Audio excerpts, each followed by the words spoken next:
आज हम BEd second year ज्ञान एवं पाठ्यक्रम पेपर 6B के अंतर्गत यूनिट सेकेंड का लास्ट टॉपिक पृष्ठ पोषण आकलन के आवश्यक तत्वों के रूप में अध्ययन करेंगे।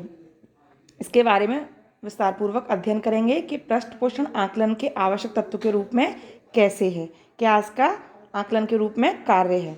पृष्ठ पोषण का कार्य मात्र अधिगम स्तर में सुधार करना ही नहीं है, वरन यह आकलन की प्रक्रिया का महत्वपूर्ण बिंदु भी माना जाता है। पृष्ठ पोषण के माध्यम से आकलन की प्रक्रिया संभव होती है, तो आकलन द्वारा पृष्ठ पोषण की दिशा निश्चित की जाती है। ये दोनों ही अवधारणाएं एक दूसरे से घनिष्ठ रूप से संबंधित होती हैं। आकलन एवं पृष्ठ पोषण दोनों को एक ही सिक्के के दो पक्ष कहा जा सकता है, जिन्हें कभी पृथक नहीं किया जा सकता है। जिस प्रकार सिक्के की उपयोगिता दोनों पक्षों से होती है, इसी प्रकार अधिगम उन्नयन की प्रक्रिया दोनों के द्वारा ही संभव होती है। पृष्ठ पोषण को आकलन के आवश्यक तत्वों के रूप में सिद्ध करने के लिए कुछ विशेष तर्क एवं प्रमाणों का उपयोग किया जाता है, जो कि निम्न है, जिनके बारे में अभी हम अध्ययन करेंगे। इसमें पहला जो प्रमाण एवं तर्क है वो है आकलन के आधार के रूप में पृष्ठ पोषण। तो यहाँ आकलन की प्रक्रिया के माध्यम से छात्रों की अधिगम स्थिति के बारे में ज्ञान प्राप्त होता है, जिसके आधार पर शिक्षक छात्रों के उन दुर्बल पक्षों को समझता है जो कि छात्र के अधिगम स्तर को निम्न बनाते हैं, तथा छात्र के उन शक्तिशाली पक्षों को भी समझता है जिनके विकास की संभावना होती है। इस प्रकार आकलन के द्वारा छात्र की क्षमता एवं दुर्बलताओं के आधार पर छात्रों को पृष्ठ पोषण प्रदान किया जाता है। नेक्स्ट है पृष्ठ पोषण की सफलता एवं आकलन। पृष्ठ पोषण की सफलता एवं आकलन के माध्यम से, जैसे एक छात्र के अधिगम स्तर को सुधारने के लिए शिक्षक द्वारा उसको पृष्ठ पोषण प्रदान किया जाता है। जब आकलन के पश्चात यह तथ्य ज्ञात होता है कि छात्र के अधिगम स्तर में सुधार हुआ है, तो यह मान लिया जाएगा कि पृष्ठ पोषण की प्रक्रिया सफल हुई है। और यदि छात्र के अधिगम स्तर में सुधार नहीं होता है, तो पृष्ठ पोषण की प्रक्रिया प्रभावी रूप में संपन्न नहीं हुई है। अतः आकलन के माध्यम से पृष्ठ पोषण की सफलता ज्ञात की जा सकती है। नेक्स्ट है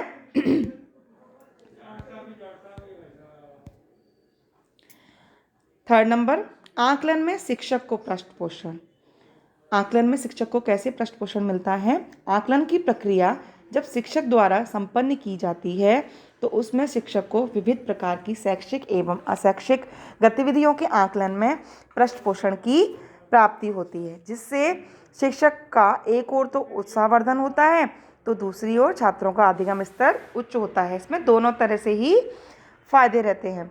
आकलन में शिक्षक को प्राप्त होने वाले पृष्ठ पोषण को हम एग्जाम्पल के द्वारा से जान सकते हैं। जैसे शिक्षक के द्वारा छात्रों के अधिगम स्तर में सुधार लाने के लिए विविध प्रकार की अधिगम गतिविधियों का सृजन किया जाता है। इन अधिगम गतिविधियों के द्वारा जब छात्र के अधिगम स्तर में सुधार होता है, तो अपनी गतिविधियों की सफलता के आधार पर शिक्षक को पृष्ठ पोषण प्राप्त होता है। अधिगम गतिविधियों की सफलता आकलन द्वारा ज्ञात होती है, अतः आकलन शिक्षक को पृष्ठ पोषण प्रदान करता है। यहाँ शिक्षक द्वारा शिक्षण अधिगम प्रक्रिया में शिक्षण सूत्रों का प्रयोग किया जाता है, जैसे सरल से कठिन की ओर, ज्ञात से अज्ञात की ओर आदि। इन सभी शिक्षण सूत्रों के प्रयोग से छात्रों के अधिगम स्तर में वृद्धि होती है, तो इससे शिक्षक को पृष्ठ पोषण की प्राप्ति होती है। इस प्रकार शिक्षक अनेक शिक्षण सूत्रों की खोज करता है। शिक्षक द्वारा शिक्षण अधिगम प्रक्रिया में विविध प्रकार के शिक्षण सिद्धांतों का भी प्रयोग किया जाता है, जैसे छात्र क्रियाशीलता का सिद्धांत एवं छात्र सहभागिता का सिद्धांत आदि। जिस सिद्धांत से छात्रों का अधिगम स्तर उच्च होता है, उस सिद्धांत के द्वारा शिक्षक को पृष्ठ पोषण की प्राप्ति होती है। इस प्रकार के नवीन सिद्धांतों की खोज एवं प्रयोग में पृष्ठ पोषण की भूमिका महत्वपूर्ण रूप में होती है। इस प्रकार हम ये कह सकते हैं कि शिक्षक द्वारा अपने कार्यों का आकलन प्रत्येक क्षेत्र में स्वयं किया जाता है, तथा उसे पृष्ठ पोषण प्राप्त हो जाता है। अब नेक्स्ट है, जैसे शिक्षक को पृष्ठ पोषण की प्राप्ति होती है आकलन में, ऐसे ही आचरण में छात्रों को भी पृष्ठ पोषण मिलता है। नेक्स्ट है आपका आचरण में छात्रों को पृष्ठ पोषण। वर्तमान समय में छात्र केंद्रित प्रक्रिया प्रत्येक क्षेत्र में प्रभावी रूप से कार्य करती है। इस आधार पर छात्रों द्वारा भी आकलन का कार्य स्वयं किया जाता है। छात्र अपने प्रत्येक कार्य एवं गतिविधियों का आकलन करते हुए पृष्ठ पोषण प्राप्त करता है। छात्र द्वारा आकलन के द्वारा पृष्ठ पोषण प्राप्त करने के लिए है, हम एग्जाम्पल के माध्यम से समझ सकते हैं। जैसे हमने एक शिक्षक का एग्जाम्पल लिया था कि शिक्षक क्या क्या करता है। छात्रों द्वारा भी अधिगम गतिविधियों का सृजन किया जाता है कि कैसे सीखना है, मुझे क्या टेक्निक करके मुझे ये चीज़ सीखनी है। जब छात्र अपनी अधिगम गतिविधि का आकलन करता है एवं अपने अधिगम स्तर में सुधार प्राप्त करता है तो वह पृष्ठ पोषण प्राप्त करता है तथा नवीन अधिगम गतिविधियों की खोज में लग जाता है। इस प्रकार वह अनेक उपयोगी गतिविधियों के सृजन में सफलता प्राप्त करता है। छात्र द्वारा जब कोई प्रस्तुतिकरण की प्रक्रिया का आकलन अन्य साथियों के प्रस्तुतिकरण से तुलना करते हुए किया जाता है तो भी उसे पृष्ठ पोषण की प्राप्ति होती है। यदि वह स्वयं के प्रस्तुतिकरण को श्रेष्ठ पाता है तो उसे पृष्ठ पोषण प्राप्त होता है और वो अपने प्रेजेंटेशन को, प्रस्तुतिकरण को और श्रेष्ठ बनाने का प्रयास करता है। यदि दूसरे छात्र का प्रेजेंटेशन या प्रस्तुतिकरण श्रेष्ठ है तो उससे पृष्ठ पोषण प्राप्त करने का प्रयास करता है और अपने प्रस्तुतिकरण को श्रेष्ठ बनाने का प्रयास पुनः करेगा। ऐसे ही इसमें एक छात्र कविता द्वारा सीखने में रुचि का अनुभव करता है तो कविता उसके पृष्ठ पोषण का कार्य करती है। इसका उपयोग वो विविध विषयों के अधिगम में करेगा। तो ऐसे ही हम ये कह सकते हैं, जब एक शिक्षक प्रदत्त अधिगम गतिविधियों में छात्रों को सरलता, रुचि एवं बोधगम्यता का अनुभव होता है तो वह गतिविधि छात्र को पृष्ठ पोषण प्रदान करती है। उस अधिगम गतिविधि का प्रयोग छात्र प्रत्येक विषय में करता है और करेगा। नेक्स्ट है इसमें लास्ट, आकलन में अभिभावक को पृष्ठ पोषण। इसमें सारे पॉइंट्स आ जाते हैं कि आपका रिजल्ट बनाने का फॉर्मूला भी आता है, सफलता भी आ जाती है, इसमें शिक्षक भी आते हैं, पेरेंट्स भी आते हैं और स्टूडेंट्स भी आते हैं। आकलन में अभिभावक को पृष्ठ पोषण कैसे प्राप्त होता है? आकलन की प्रक्रिया में अभिभावकों को भी उचित पृष्ठ पोषण प्राप्त होता है। इसमें इनका भी बहुत महत्वपूर्ण एक रोल होता है। एक अभिभावक अपने बालक की आवश्यकता का आकलन करके उसकी आवश्यकता की पूर्ति का प्रयास करता है। यदि उसका प्रयास सफल होता है तो उसको पृष्ठ पोषण प्राप्त होता है तथा वह अपने बालक बालिका के उन्नयन के लिए पुनः प्रयास करता है।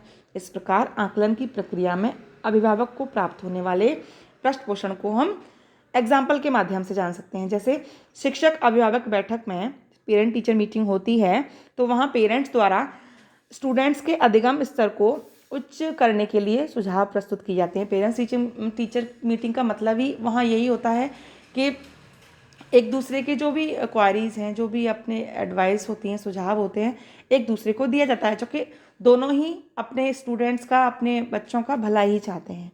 दोनों का ही यही एक मोटिव होता है, उद्देश्य होता है कि पेरेंट्स जो अपने बच्चे को स्कूल भेज रहे हैं, जहाँ वो पढ़ने जा रहा है, तो वो भी यही चाहते हैं कि हमारा बच्चा आगे रहे, अधिगम स्तर उसका उच्च बने, और यही टीचर का उद्देश्य होता है।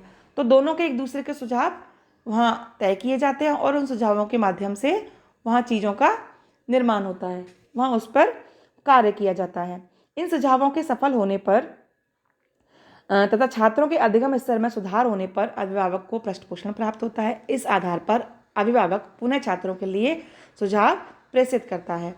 अभिभावक अपने बालकों को सांस्कृतिक कार्यक्रमों में भाग लेने के लिए सुझाव प्रस्तुत करता है। जब इन सुझावों से बालकों की सांस्कृतिक सहभागिता का स्तर उच्च होता है तथा उसकी समाज में प्रशंसा होती है तो अभिभावक को पृष्ठ पोषण प्राप्त होता है, जिससे वह बालकों को अन्य सांस्कृतिक कार्यक्रमों में भाग लेने के लिए प्रेरित करता है। इसमें दूसरी बात, अभिभावकों को जब ये पता चलता है कि उनका बालक गृह कार्य करके नहीं ले जाता, आकलन के पश्चात वह गृह कार्य न करने का कारण पता लगाता है, वह अपने बालक के साथ बैठकर गृह कार्य कराता है तथा अध्ययन करता है। यहाँ भी इम्प्रूवमेंट वो करने का प्रयास करता है अपने स्तर पर। इससे वह अधिगम वातावरण का सृजन करता है। जब उसका बालक नियमित रूप से गृह कार्य करके ले जाता है तो उसको पृष्ठ पोषण की प्राप्ति होती है। इस प्रकार अनेक शैक्षिक समस्याओं का समाधान वह करता है। तो यह जो शिक्षा है वो पेरेंट्स, टीचर और स्टूडेंट्स तीनों की धुरी पर ही आधारित है। तो अतः इन सब चीज़ों से अगर ये स्पष्ट होता है कि छात्र, शिक्षक, अभिभावक एवं साथी समूह में आकलन की प्रक्रिया एवं पृष्ठ पोषण की प्रक्रिया एक साथ चलती है। जब आकलन होता है तो पृष्ठ पोषण की उपलब्धता होती है तथा पृष्ठ पोषण की स्थिति आकलन के साथ उत्पन्न होती है। प्रत्येक स्थिति पृष्ठ पोषण को आकलन का आवश्यक तत्व सिद्ध करती है और ये तीनों ही इस चीज़ की धुरी मानी गई हैं। तो इसीलिए तीनों को ही बराबर एक्टिव रहना है इस संबंध में। तो आज ही हमारा टॉपिक कंप्लीट हो गया है और यूनिट सेकंड भी हमारी कंप्लीट हो गई है। नेक्स्ट वीडियो से हम थर्ड यूनिट के टॉपिक्स स्टार्ट करेंगे। तो आज के लिए इतना। Good day.